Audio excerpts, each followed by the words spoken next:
Bonjour Pierre, Salut Alexandre.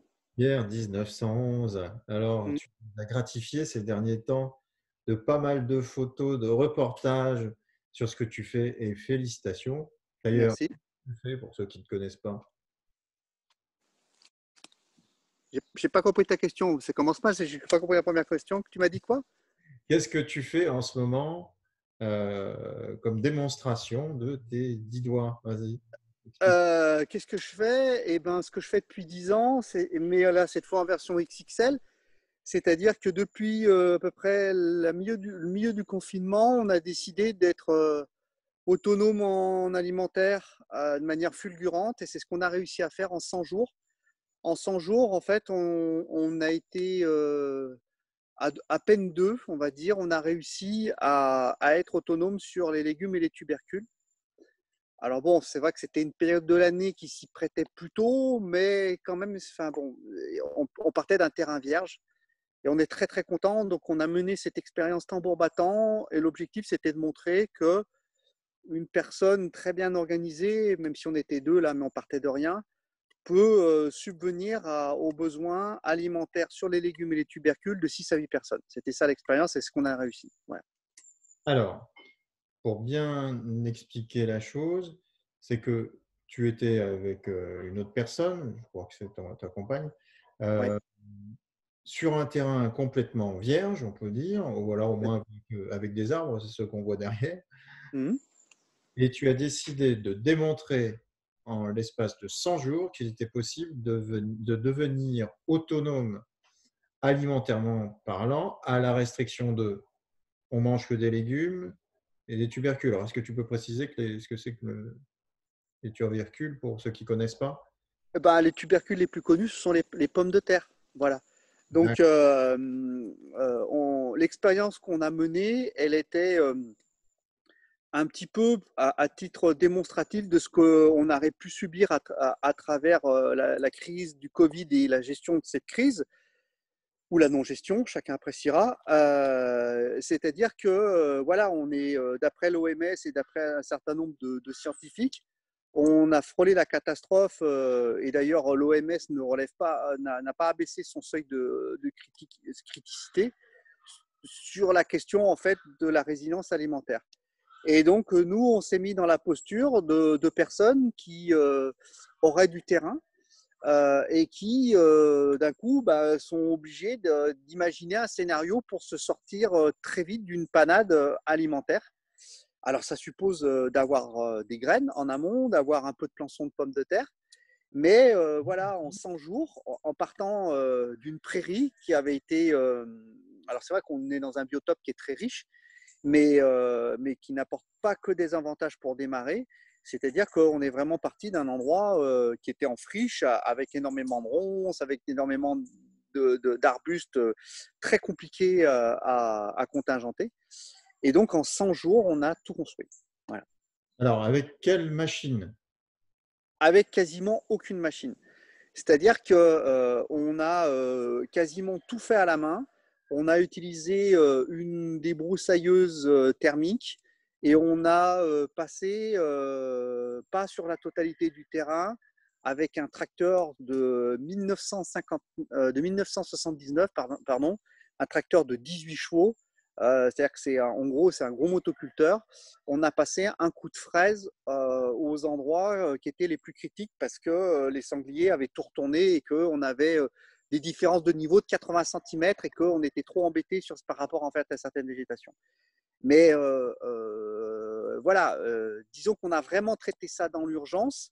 Il existe d'autres techniques pour préparer le terrain si on a un peu plus de temps. Nous, on s'est vraiment stressé volontairement. On a maintenu en fait cette notion de stress pour se dire voilà, qu'est-ce qui se passe dans une situation d'urgence.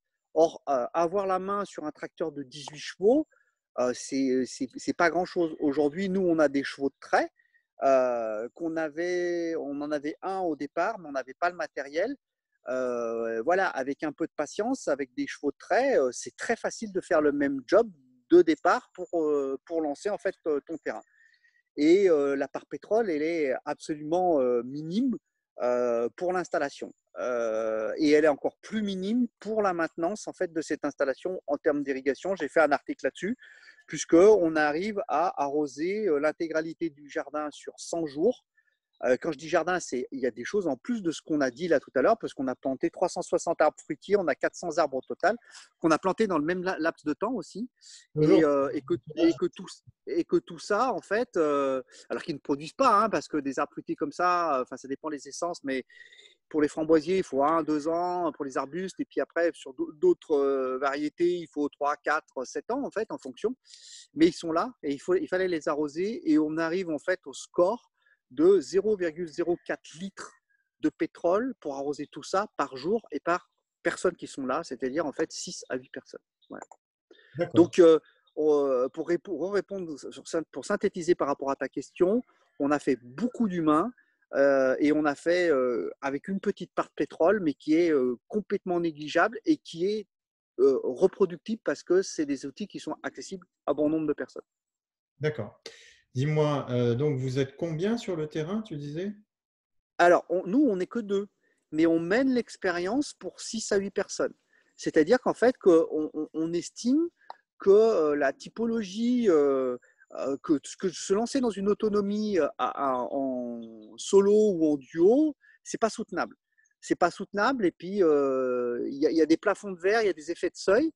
Et pour nous, en fait, le modèle typique, c'est ce que connaissaient en fait la plupart des familles fin 19e, début 20e. Enfin, voilà.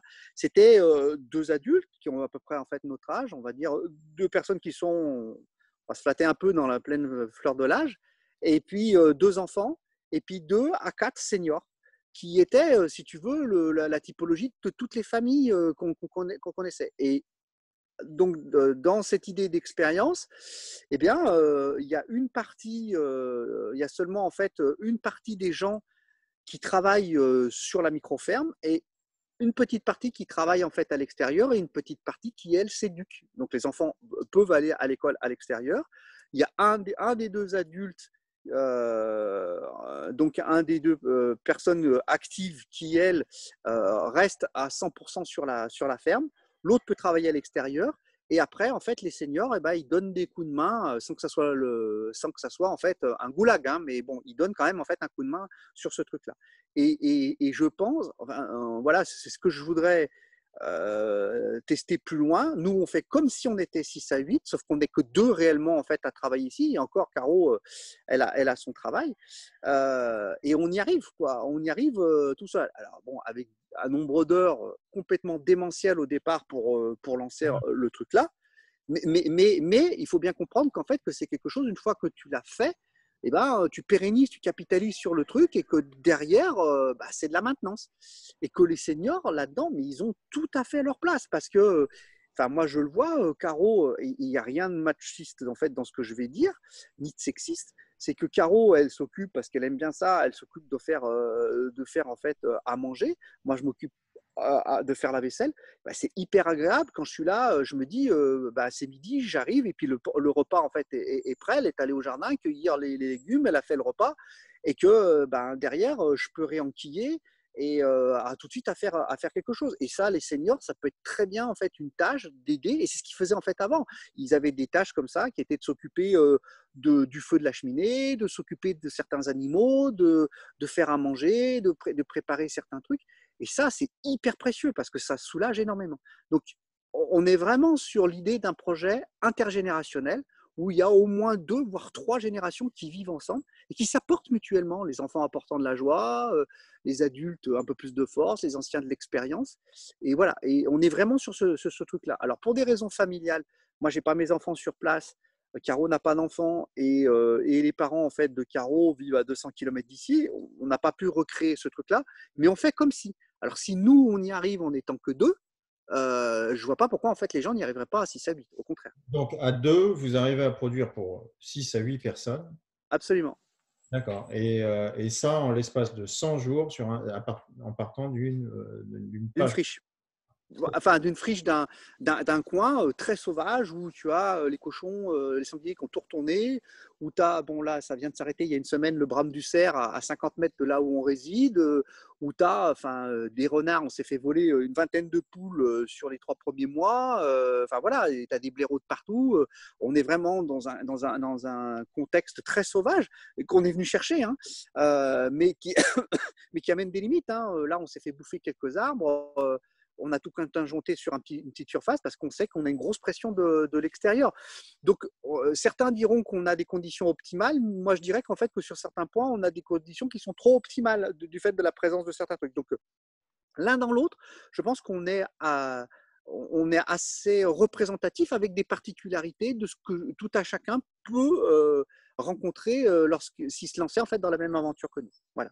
Bon. Donc, alors, tu démontres d'un côté que c'est possible.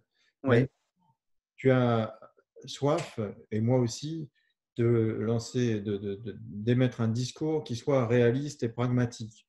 absolument. On a quand même beaucoup de gens qui nous vendent que Du l'autonomie rêve. est utile, que bon, bah, une fois qu'on s'y met à plusieurs, bah, tout va bien se passer. Alors que de plus en plus, on a des gens qui ont fait le pas. J'avais interviewé Vénus la fois dernière qui s'est autonomisée et qui Mm, râlait mm, justement sur ces légendes. mm. Toi, est-ce que tu confirmes ces… Ah, mais j'enfonce le clou.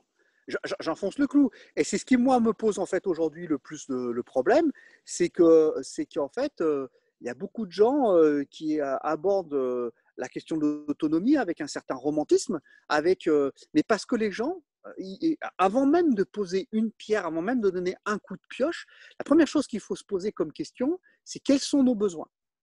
Or, la plupart des gens ne sont pas capables de dire ce qu'ils vont manger, ce qu'ils mangent en fait en une année. Ils ne sont pas capables de dire je mange tant de kilos de pâtes, donc tant de kilos de blé avec le pain, le machin, le nombre de kilos de sel qu'ils mangent en fait par an. On est une société qui est complètement déconnectée. Et quand on pose la question aux gens, avec bonne foi, moi je les interroge là-dessus parce que de temps en temps, j'essaye d'aider à certaines personnes à se lancer sur des projets comme ça. Quand je leur demande de faire l'inventaire, et je vois qu'en fait, il y a des trous dans la raquette. Ils ne vont pas compter, par exemple, que les enfants, 5 repas ou 4 repas à midi, donc pratiquement un tiers ou voire même la moitié des repas, sont pris à l'extérieur. Eux, ils ne vont pas compter que sur leur job, ils vont aller à la cantine, tu vois. Et donc, quand ils vont faire la comptabilité en disant, voilà, le plus symptomatique, je prends assez souvent cet exemple, c'est quand je pose la question aux gens, mais combien de kilos de tomates vous consommez? Instinctivement dans la tête des gens, ils se voient y arriver au marché avec leur petit sac en papier à poser tu vois, sur la balance du marchand en disant voilà, j'ai acheté 5 kilos de tomates. Mais c'est pas vrai, parce que chaque fois que tu manges une pizza, bah, tu manges du coulis de tomate. Chaque fois qu'en fait que tu vas prendre la petite sauce ou je sais pas quoi, tu manges en fait de la tomate. Et ces trucs-là, il y en a de partout. Et comme ça nous échappe complètement, parce que pour plein de raisons, on mange énormément à l'extérieur, on prépare plus en fait à partir de matériaux bruts. Souvent, on achète petite paquet de sauce là qui va bien pour mettre avec ses pâtes parce qu'on n'a pas le temps et tout ça. Ce qui fait on est complètement hors sol et on n'a plus la notion réelle de nos besoins. Et je vois en fait les réactions. Alors bon, nous aujourd'hui, ça commence en fait enfin, on a passé un cap. Clairement, quand on parle, les gens ils se disent non mais c'est pas des clowns, tu vois, ils commencent en fait. Et quand je bouscule les gens et que je dis qu'on a planté 880 mètres de patates linéaires de patates, les gens ils nous regardent en disant mais qu'est-ce que tu vas faire avec ça? Mais qu'est-ce que je vais faire? J'ai 50 poules. 50 poules, si je veux les nourrir à 50% en fait sur l'année en grains, je vais passer 1 tonne de grains. Pour pouvoir faire 1 tonne de grains, il faut que je séquestre un demi-hectare facile de terrain. Pour pouvoir faire un demi-hectare de terrain pour nourrir mes poules en céréales, il faut que j'ai un cheval de trait qui va lui-même me séquestrer 1,5 hectare. Donc, pour avoir 50 poules, il te faut un demi-hectare de céréales et que tu les nourris qu'à moitié. Et lequel un demi-hectare de céréales te demande 1,5 hectare pour poser un cheval de trait. Tu vois en fait le mécanisme. C'est pareil, il mange quelque chose, donc il faut De calculer. quoi? Le cheval? Oui. Ben, oui, mais le cheval, il mange sur les 1,5 hectare. C'est ça que je compte en fait, si tu veux. Donc, si tu veux, on a complètement perdu ces notions-là. Donc, les gens, ils sont là, ils ne savent pas quoi dire en fait de leurs besoins. Du coup, derrière, ils vont aller chercher des données où on va leur expliquer qu'un jardin de 40 mètres carrés, ça leur suffit parce qu'on va utiliser la permaculture et tout. Mais arrêtez de rêver, les gars. Enfin, je veux dire, Aujourd'hui, il y a des études fiables. C'est ce que on a fait un gros travail là de traduire un reportage qui se basait sur une étude de l'université de Vienne qui a étudié ce que les Européens en moyenne mangeaient. Alors, il s'agit bien de moyenne, hein, donc il faut pondérer en fonction des régimes alimentaires. Et c'est vrai que rien que sur l'Europe, on voit que ça peut être complètement différent. À chaque Européen séquestre 4400 mètres carrés de terrain pour pouvoir s'alimenter. 2000 mètres carrés pour sa propre alimentation, 2400 mètres carrés pour l'alimentation des animaux dont il consomme directement l'animal ou les sous-produits de l'animal, par exemple le lait. Tu vois, on est sur 4400 mètres carrés. Alors, quand moi je vois sur certains groupes des gens qui disent ah, mais moi j'ai 10 mètres carrés, j'ai 40 mètres carrés par personne, mais attendez les gars, arrêtez de rêver. Il y a des professionnels qui utilisent des gros tracteurs, de la chimie et tout, avec donc des rendements surfaciques qu'on n'arrive pas à faire en bio parce qu'il faut pas se mentir, hein, le bio ça produit moins quantitativement, qualitativement c'est mieux, et on nous ferait croire en fait que ça, la moyenne d'un Européen c'est 2000 mètres carrés et que nous avec la permaculture on arriverait à faire ça sur 40 mètres carrés, un truc qui ne va pas. D'ailleurs, en permaculture, jamais les gens viennent sur les céréales. La plupart du temps, en fait, les céréales sont mises de côté. Si tu regardes en fait un livre qui fait, j'en parle tout le temps de ce livre, le livre de Davern et Moreau, qui date de le Guide du maraîcher de Paris, qui date de 1850, qui est une bible en fait, mais vraiment qui est un truc vraiment absolument génial techniquement. Il y a une petite phrase qui dit que en moyenne, à l'époque, les Parisiens pouvaient se nourrir de leurs légumes sur 10 mètres carrés. Alors, ça fait fantasmer tout le monde parce que tu dis, oh, à l'époque, en 1850, ils étaient capables de se nourrir en légumes sur 10 mètres carrés. Ouais, mais si tu prends un autre bouquin qui est de Maurizio, qui est l'étude de la nourriture, il t'explique qu'en fait, qu'à cette époque-là, 90% de l'alimentation, c'était du blé. Et le blé n'était pas produit à Paris. Il était déjà produit en fait dans la plaine de la Beauce. On remontait déjà en fait des énormes chargements en chemin de halage sur la Seine pour pouvoir alimenter les Parisiens. Donc en fait, les 10 mètres carrés qui leur permettaient de faire de leurs légumes ne correspondaient qu'à 10% de leur alimentation. Tu vois. Donc moi, c'est facile de dire je suis autonome. Mais tu es autonome sur quoi? C'est ça en fait. Et comme nous, on fait une autonomie, mais n'ayons pas peur des mots radicales, c'est-à-dire qui embrassent en fait tous les spectres. Nous, aujourd'hui, par exemple, on est très très peu allé sur les céréales. On en a fait un tout petit peu, beaucoup moins que ce qui était prévu. On a essayé de reproduire, en fait, on nous a confié une semence rare, un maïs rouge, et on en a fait la moitié, enfin, même pas un quart de ce qu'on devait faire, parce qu'on a été pris de court et tout ça. Et ça va représenter, je ne sais pas, si on fait 5 kilos, c'est le bout du monde ce qu'on va faire. On a fait tout à la main, tu vois, on a fait tout à la main. Et dès lors où tu commences à raisonner sur des grandes surfaces, tu exploses en fait les chiffres, mais complètement. Et on voit bien que dans ce que j'expliquais là par rapport à l'étude de l'université de Vienne, que la part animale est supérieure à la part végétale, enfin la part végétale destinée en fait à l'animal est supérieure à la part végétale qui est consommée en fait par l'homme. Déjà, le café, c'est 130 ou 140 mètres carrés par personne. Tu sais qu'est-ce 130 ou 140 mètres carrés de surface par an, par personne, pour pouvoir boire du café. Or, on sait bien que toutes les personnes ne boivent pas du café. Les enfants ne boivent pas du café, tu vois, par exemple. Donc, on est sur des chiffres énormes. Et dès lors où tu commences à changer, à ne plus être sur une alimentation omnivore, mais plutôt végétarienne, et ben, tu vois qu'en fait, que tu gagnes vachement, que de 4400 mètres carrés, tu peux facilement descendre à 3000 mètres carrés. C'est énorme. D'un seul coup, en fait, tu passes de 4 portions à 3 portions, 3 quarts portions, simplement en changeant ton régime alimentaire, tu vois. Et nous, aujourd'hui, on est parti sur les tubercules parce que concrètement, on voulait faire de la fulgurance et que les céréales, c'est hyper technique. Ça demande beaucoup de mécanisation, là où les tubercules en demandent vachement moins. Par contre, on le sait très bien que si aujourd'hui, on devait se nourrir que de ce qu'on a dans le jardin, eh ben, c'est pas qu'on serait carencé, mais on n'aurait pas l'optimal au fait au niveau. On vivrait, tu vois, on arriverait on mangerait à notre faim, on arriverait, on aurait un sentiment de satiété. Après, c'est sûr qu'en fait, il ne faudrait pas faire ce régime pendant 3 4 ans. Mais c'était l'idée de démarrer, de prouver que c'était possible dans un cas d'urgence, et après de rouvrir le spectre de ce qu'on va consommer, tu vois. Bon, Je ne sais pas donc, si je oui, suis oui, clair, Alexandre.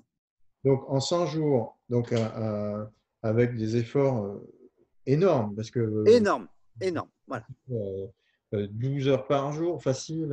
Ah, mais moi j'ai régulièrement dépassé les 100 heures par semaine. Régulièrement. Donc, des efforts surhumains pour notre Bah, type. ouais, si tu me considères comme un extraterrestre, ok, c'est surhumain, ouais, voilà. C'est surhumain. Aujourd'hui, tu as vu, dès qu'il faut travailler un peu plus, on rajoute. Alors ça, c'est un gros problème. Là, tu mets le doigt sur quelque chose de très très important, ouais. Ok. Et puis, on va y revenir parce que c'est important sur tout ce qui est dit aujourd'hui. Donc, avec ce travail donc, surhumain, sur 100 jours, tu arrives à une petite autonomie qui ne te comble pas tous tes besoins alimentaires. Il te comble au niveau de la satiété, mais en tout cas, pour rester en bonne santé, d'après ce que je comprends, si tu devais rester sur le même régime pendant 3-4 ans, ça serait quand même pas formidable. Par contre, ce qui est intéressant, c'est d'avoir réussi, d'avoir démontré par les faits que déjà c'était possible d'amorcer le processus. Alors, Absolument. il y a plusieurs choses qu'on va voir, mais ça c'est hyper important. Il y a des espèces de marquis aujourd'hui de l'écologie. Encore Mmh. faire des copains qui vendent des rêves. Mmh. Venez avec nous, ça va être facile, machin, mais qui ont quand même tendance à planifier que les autres vont bosser quand eux vont continuer à concevoir les choses. Et quand on voit la répartition du travail qu'il faut pour arriver à de l'autonomie, ça veut dire qu'il va y avoir de nouveau des esclaves et des maîtres à esclaves. Hein. Alors, savamment amené, hein, mais quand même, il faut bien faire attention à ça. Quelle est ta réaction là-dessus? Alors, elle est sous deux angles. C'est vrai que c'est un gros risque. Nous, ce qu'on essaye de faire, c'est qu'on on est dans l'expérimentation. On explique ce qui marche et ce qui nous est nous très important, c'est ce qui marche pas. Pourquoi? Parce que ce qu'on veut confier en fait aux gens, c'est une espèce en fait de bibliothèque de tests, et pour que les gens puissent piocher et en fonction de ce qu'ils peuvent faire, et de ce qu'ils ont les moyens de faire et de leur inspiration et tout ça, ils puissent aller dans telle et telle direction. Néanmoins, ce dont je suis sûr aujourd'hui, c'est que malheureusement, il n'y a pas 50 000 manières de faire. Et que si tu te trompes en fait dans l'ordre de faire les choses, tu vas à l'échec. Parce que ce qui est très très difficile dans un projet d'autonomie, c'est comme ça embrasse en fait beaucoup de choses, c'est de te perdre. C'est-à-dire que tu vas courir après des chimères, tu vas essayer de faire certaines choses qui n'en valent vraiment pas la peine. Ok? Donc ça c'est très compliqué. Donc ces marquis dont tu parles, ils disent quelque chose qui est rassurant pour les gens parce que la plupart des personnes qui me contactent ne savent pas par où commencer parce que c'est très compliqué. Il y a tellement de choses en fait à faire, c'est technique et puis c'est vaste, c'est holistique. Donc il y a des personnes qui essayent de leur dire oui mais moi je sais, ou on va se regrouper pour faire. Pour moi ça c'est vraiment le mauvais moyen d'entamer quelque chose. Il vaut bien mieux, dans un premier temps, travailler sa résilience, quitte à réduire le spectre. C'est-à-dire pas tout embrasser comme nous on est en train de faire. C'est-à-dire se rendre autonome sur un certain nombre de points, l'alimentaire, l'énergétique et tout ça. S'acheter, alors pas forcément une ferme, hein, mais un lieu où on peut développer sa résilience. Et on voit bien que pour une famille en fait de 4 personnes, si un couple, enfin je pense ce modèle-là, mais avec 2 enfants, investissait par exemple une maison à la campagne avec ne serait-ce que 5000 mètres carrés de terrain ou 1 hectare, ça se trouve en pleine campagne, c'est pas très cher. Eh bien, ils pourraient déjà énormément travailler sur leur autonomie. Et dans un deuxième temps, c'est de se fédérer autour en fait d'autres personnes qui ont fait la même démarche. Et nous, ce qu'on essaye, là, c'est un deuxième temps de notre travail, c'est on va essayer de dire bon ben ça, vous pouvez le faire tout seul. Ça, vous êtes obligé. Quand je dis tout seul, c'est ce groupe de 6 à 8 personnes, hein, Alexandre. Hein, c'est pas de manière individuelle. Enfin, 4, ça marche. Hein, ça marche aussi, mais c'est plus compliqué. Mais voilà, ce petit groupe de familial là, eh ben, vous pouvez faire ça. Par exemple, ce petit groupe familial, faire ses légumes, c'est pas un problème. Faire ses tubercules, c'est pas un problème. Faire une bonne partie de ses arbres fruitiers, c'est pas un problème. Faire ses céréales, c'est déjà plus compliqué. Avoir un cheval, un vrai cheval de trait, c'est plus compliqué. Par contre, si tu te regroupes à 3-4 entités comme celle-ci, 3-4 petites entités, là, d'un seul coup, tu peux mutualiser une grange. Donc, tu peux, par exemple, mutualiser 2 gros chevaux de trait. chaque famille a un petit cheval pour faire tu vois, le tout venant. Et puis ce qui est lourd, machin, et ben on mutualise. Donc si tu fais 4 groupes de 6 à 8 personnes, en mettant que ça soit 7, 4 fois 7, 28, d'un seul coup, en fait, tu mets 2 chevaux pour 28 personnes. Donc ça veut dire que tu séquestres 3 hectares pour ces chevaux pour 28 personnes. Donc ramener à la personne, ça fait 0,1 hectare. Tu me suis en fait dans mes calculs en fait? Oui, oui. Voilà. Donc, nous, dans notre travail, ça c'est un deuxième temps, on va essayer d'expliquer aux gens que ça se mutualise plutôt que ça, voilà.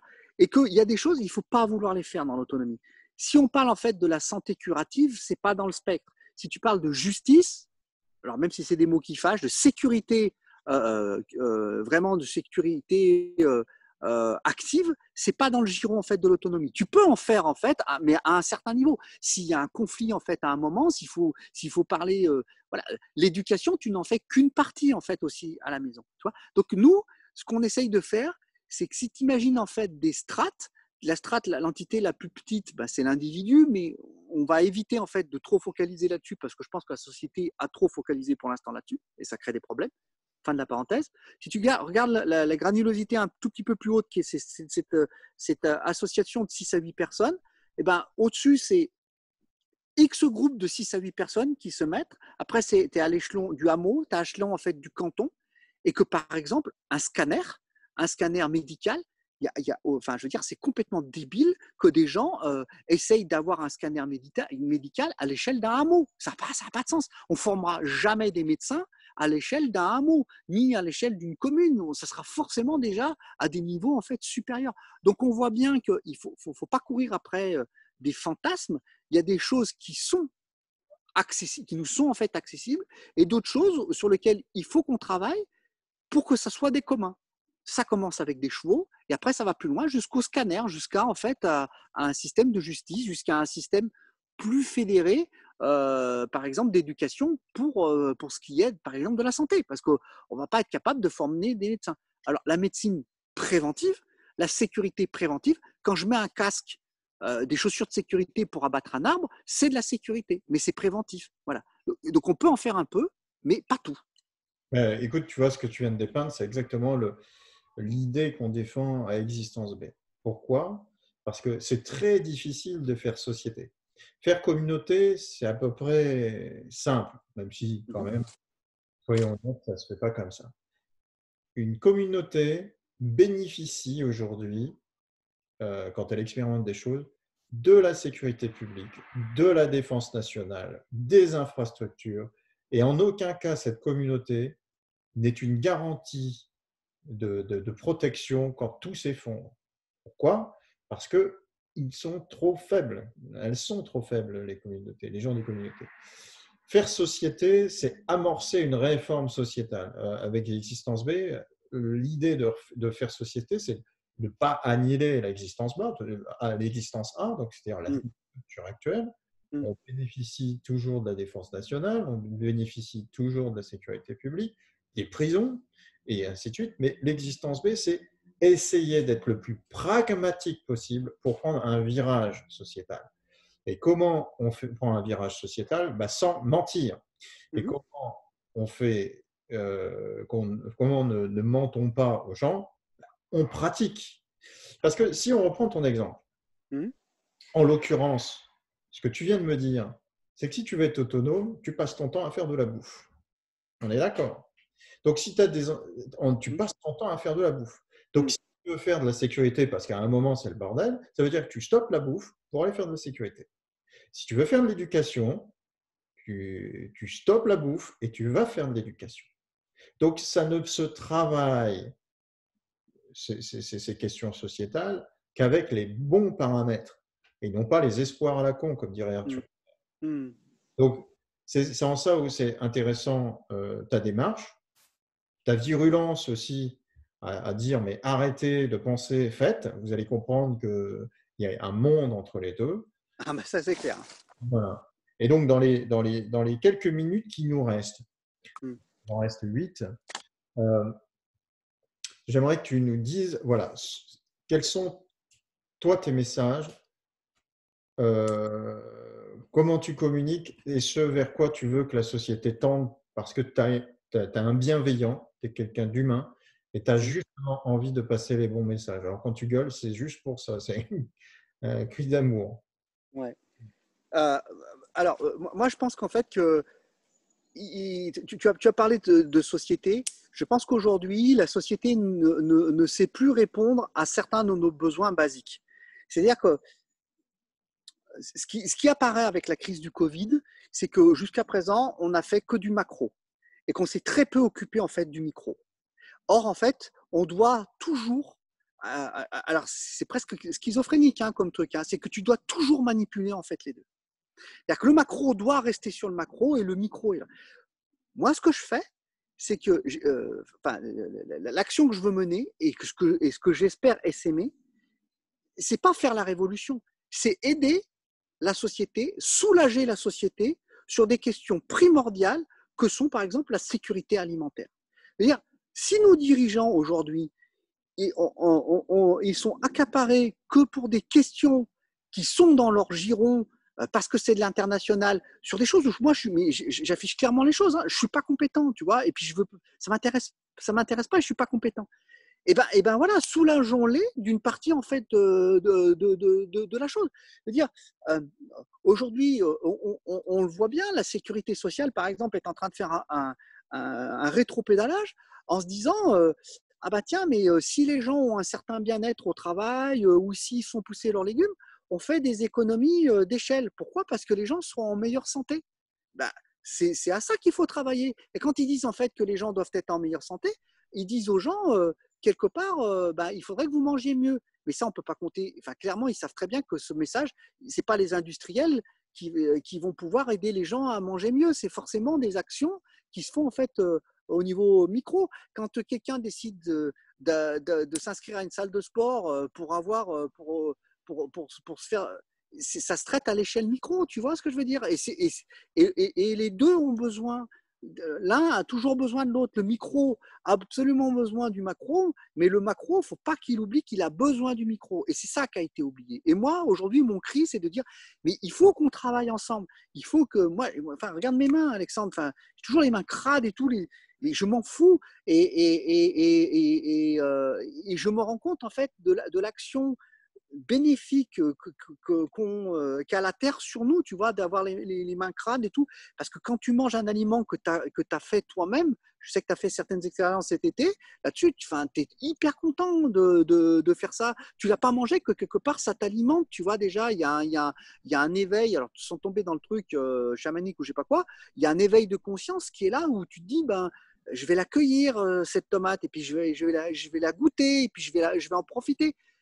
Aujourd'hui, la question, par exemple, nous, on est flexi, hein, c'est-à-dire qu'on mange un petit peu de viande, mais quand tu dis à un gamin, par exemple, bah, tu veux manger quoi? Il n'a aucun problème, le gamin, à aller tirer une barquette de viande sous cellophane dans un supermarché. Il ne voit pas l'animal, tu vois. Par contre, si tu dis à ton gamin, ben, je veux manger du poulet, bah, tu vois la poule là, bah, tu la dézingues. Ou je la dézingue devant toi. Je ne te demande pas de la tuer, mais je vais la tuer devant toi. Et là, d'un seul coup, il y a une prise de conscience. Mais c'est normal, enfin, je veux dire, c'était un animal sous le blister, tu vois. Et il y a cette distance qui est trop importante. On est une société hors sol. Et les gens dont tu parlais tout à l'heure, ceux qui disent ah, bon, on a des solutions, on va faire société et tout, finalement, ils vont faire la révolution, mais sans mettre les mains dans la terre, ben, ils reproposent quelque chose qui est complètement hors sol. Et moi, ce que je veux, c'est que les gens aient les mains dans la terre.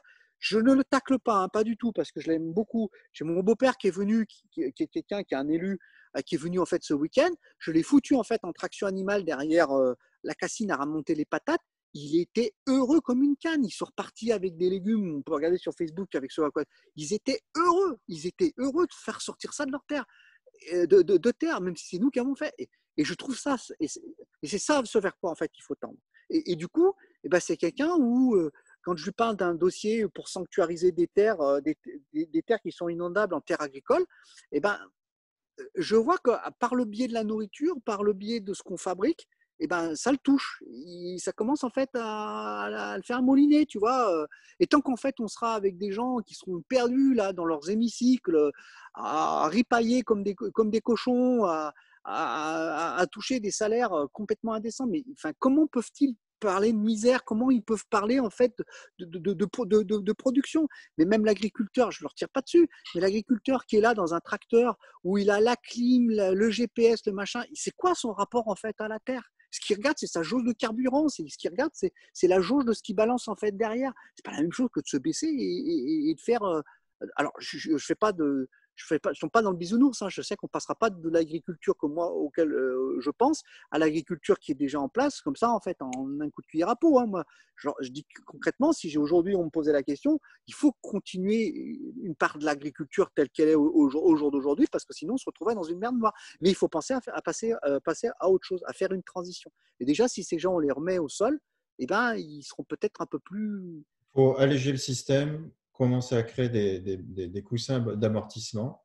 Et Oui, comme tu disais, on ne peut pas d'un seul coup se passer de l'agriculture actuelle conventionnel.